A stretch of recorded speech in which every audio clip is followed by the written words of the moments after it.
Next thing we have is the approval of the agenda. And of course, we got a little break. We got a couple of breaks, one for dinner, which we'll continue working, and the other we'll break for Teacher of the Year. And is there anything, any changes need to be made? I tried to put the approximate times on here to kind of keep us on track, but everything should be in order on the agenda. Okay. That's it. Motion to approve. Motion by Ms. Billback that the agenda be approved. Second. Second by Mr. Head. All in favor, signify by raising your hand. And that's unanimous. Okay, next on the agenda is resource adoption, and I believe that is Ms. Ellis. Yes, sir.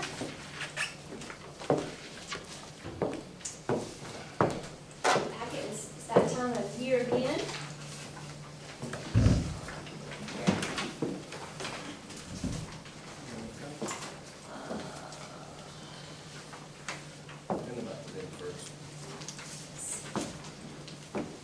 I've included the attachments on the screen too. So if you'll take a look at your top document, the purpose of adoption is that we want to make sure that we purchase instructional resources to support Georgia's required state standards. And in summary, to support the process of purchasing quality resources designed to ensure alignment and rigor of the Georgia Standards of Excellence, a district adoption process and timeline was implemented at the beginning of the 17-18 school year. Our adoption process includes a review of vendors approved by Middle Georgia RESA, vendor presentations for staff at each of our schools, resource alignment and quality checklists completed by our instructional staff, as well as opportunities for parent review and input of resource materials. So this first page outlines the resources that we are recommending to be purchased for the upcoming school year. Now, as far as what happens during a resource adoption, if you will take a look, you'll see the course and the contents listed. Our last adoption for social studies was back in 2010-2011 school year, so it was time that we made some decisions for the elementary schools for social studies, because last year we actually adopted for our middle and high school for social studies. We also needed to just purchase the math workbooks that we are currently, the vendors that we currently use for our math resources. We need to purchase workbooks for one more year for next year, because next year our plan is to go through resource adoption for math next school year. So we need workbooks to get us through one more year. And then you'll see some math software license that would replace the workbook for the high school.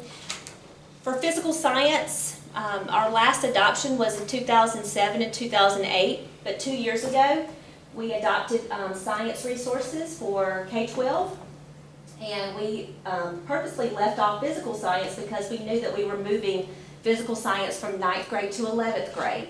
And so next year will be our first cohort of 11th graders that will need physical science. So we already had that quote from 2 years ago, and we will be asking for the purchase of those materials that have already been proposed 2 years ago.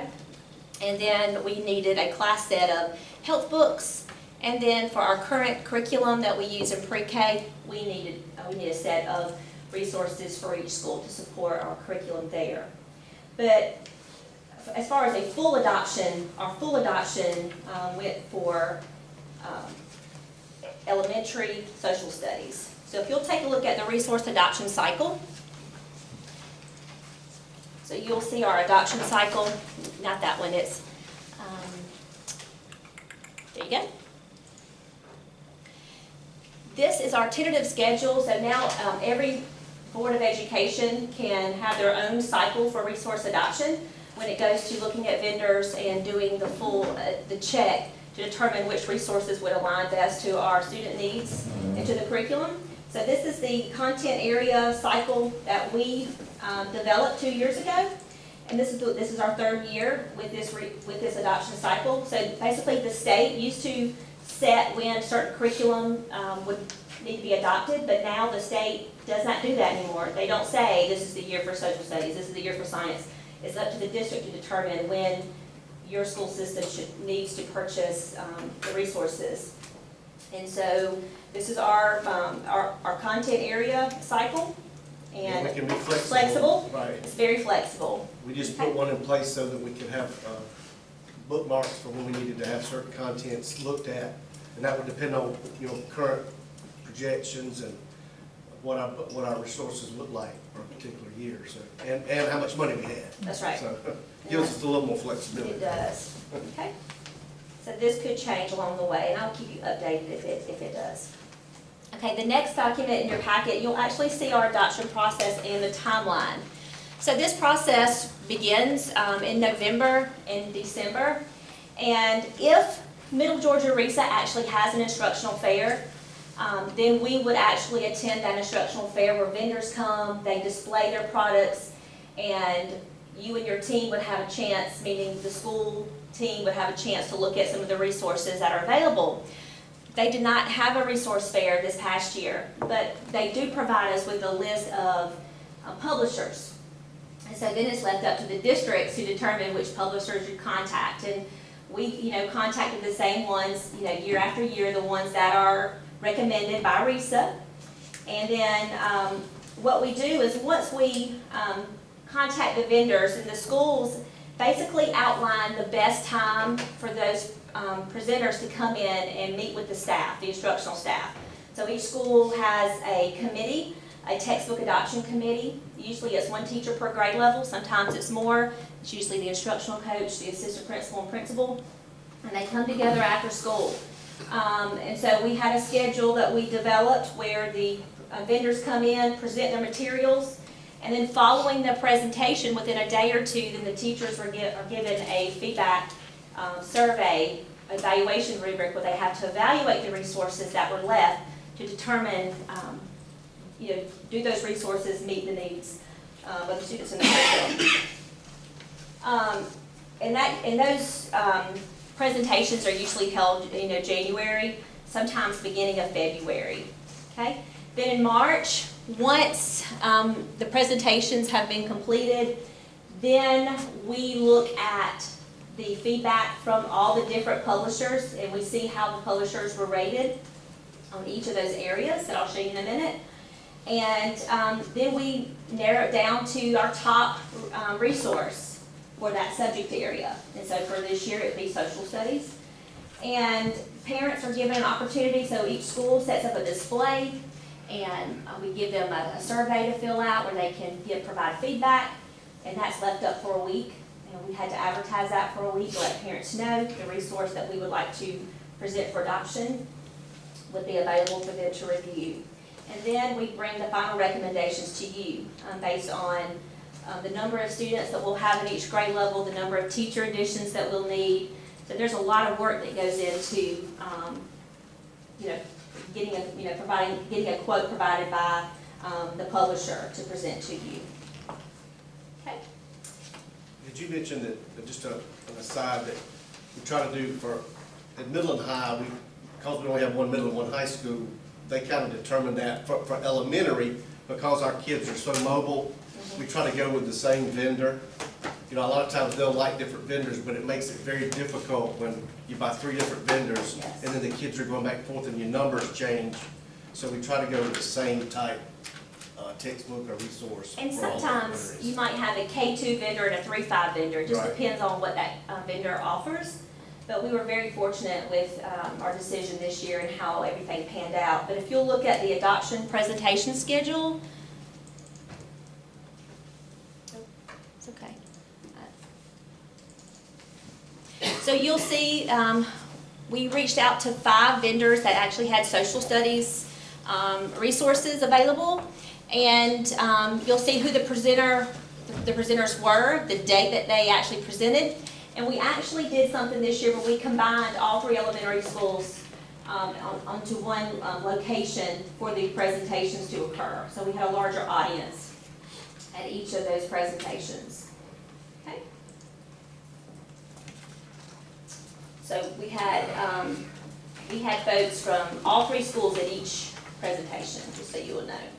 Okay. And then the next item, you'll see the evaluation rubric. gave you a copy of the rubric. And this is what those teachers that actually attended the presentation, they complete one for each vendor or each publisher.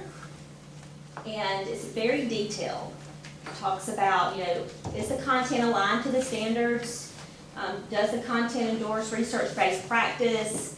Is the content differentiated to meet the different learning needs of students? Is it grade level appropriate, meaning is it, what's the readability level for that grade level? Talks about the, vocabulary development.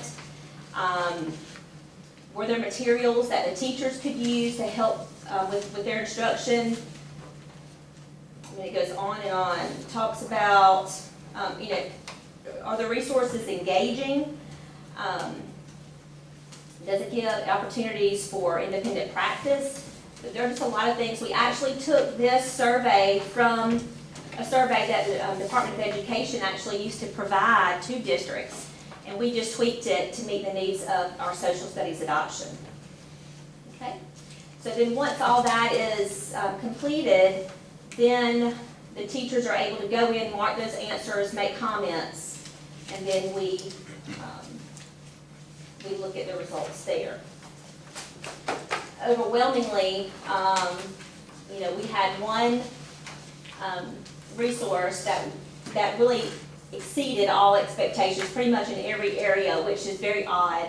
A lot of times you have some concerns with some of those areas that are marked, but Gallopade is, it's a Georgia, they're located in Georgia, and it's a really good resource that our teachers felt would meet the needs of our students, K-5. So we're really excited about that. They were very happy about the presentation, the capabilities for digital access, student workbook that the children will be able to get every year. It's actually a book that kids will be able to write in and use, and online resources, of course, to support instruction. The key to know this is anything that you adopt and purchase is just support. Teachers should not solely use a textbook to teach from. They need to use a variety of resources to instruct students. So you want to use resources that you currently have, the new resources, and then resources you can get online. So it's just a combination of the resources that you use to make good instructional decisions whenever you're teaching. And then this is a copy of the parent review. So once we determined that Gallopade was the unanimous decision, then we actually, each school had a display of the Gallopade resources, and parents were able to make comments, and we did not have any parent comments at all at either of the three schools. So it was up for over a week, and we had some parents stop by and look, it just didn't.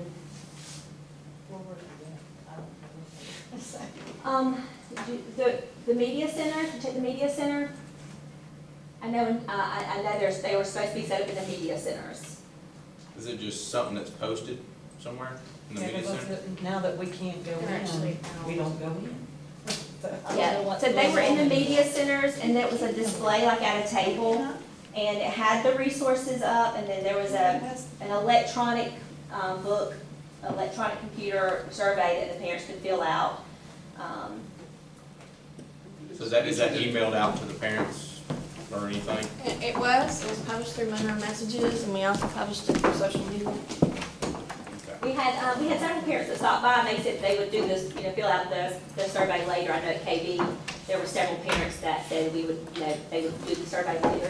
They just didn't. Okay. I don't know how this comes up, I did have one parent just say, maybe going in the future, if we could provide, maybe one night That's a good idea. of adoption, because Sure. his work schedule didn't provide where he could attend. Yes, because currently it was, 8 to It was 8 to 3. 3:30, something like that. So absolutely, we can definitely make that adjustment for next year, and maybe add a night, maybe tie it to one of their instructional nights, if we can work it out, if they have something going on like PTO. Yeah, and that, I only heard that from one person, Okay. so I don't know how widespread that might be. So Good thank you, option. that's good feedback, that's really good feedback. We just wish we had more people that would come in and look at it, and do it, and we just never had that. The key is to try to get parents engaged. It sounds like they're not engaging very well, that's for sure. But, yeah, putting it in the media center, I don't think many parents are in there. Second of all, half the people don't read their emails either, so. Yeah, we, It's kinda hard to get them engaged, I Website, know. remind, different, That's fine. different ways. And our messages, I know had it. We'll let y'all know ahead of time, and y'all can try to, I mean, honestly, if you know how to get some Promote it, people out. Yeah, Yeah. or go in and look at it, definitely, we would love for you to go and look at the resources and make some comments at the next adoption, because math will be next year, so that will be That's a biggie, a math and big, language that is a are- big one, They're yes. typically I a saw lot. it in Monroe Messages, so I know what that is. But if you'll just look at if we go back to so as far as the process, that's a process, it's a several month-long process, involves multiple stakeholders, and definitely there's room for improvement with parent feedback, so we'll make some adjustments there. But if you'll look at the very first page that we started, is the recommendation, and then you'll see the cost, they do it, they determine that by the number of students that will need the materials. Teacher resources are generally free, they come with the adoption, based on the number of students you have. So you'll see the first three items are related to the Gallup-Paid resources. And then the math workbooks that we'll need to purchase just for 1 year to get us through next year, okay? But the teachers really felt strongly that they needed the workbooks because we'll be adopting next year for the following year, and the children need those consumables. And then, of course, that's the same for the math in middle school. And then you see the physical science that we need to purchase based on the last adoption with the new cohort of 11th graders. And then we spoke to the high school, and they desperately needed a class set, just one, I think a set of 30 health books. They were really torn up.